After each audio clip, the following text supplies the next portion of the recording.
So here is the QL low back release. And so I'm going to release the side that's closest to you, but usually you want to start with the side that's less tight and then switch over to the more tight side. So you want to start lying on your back with your knees bent and just find a comfortable position. And then since we're starting on this side, I'm going to extend this leg nice and long. And then you want to make sure that the leg is parallel. So if you flex the foot and then just look down and make sure the foot's pointing straight up, and that lets you know the leg is parallel and not in the kind of the natural external rotation. Nice and parallel here. And then resting your head, and it's really similar to the arch and curl or arch and flatten exercise. It's just we're adding a little bit of a thigh bone or femur pull up towards the spine. So resting your head, you can rest your arms. On your inhale, you'll start to arch your back. So we're contracting the low back muscles, tightening and making the space under the low back here.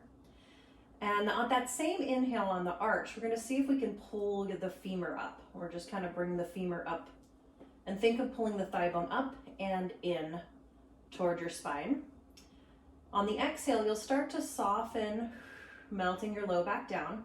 You can start to reach the thigh bone long again as you're easing your low back down. And then towards the very end of the exhale, you'll use your abdominal muscles to press your low back and kind of press it down into the mat, and then slowly returning back to neutral. And then you'll want to do that 1 to 3 times, closing your eyes and really visualizing the muscle tightening, the hip hiking, the leg is actually moving a little bit and lengthening as well. And then you should feel like that part of your low back has softened a bit and got a little bit longer.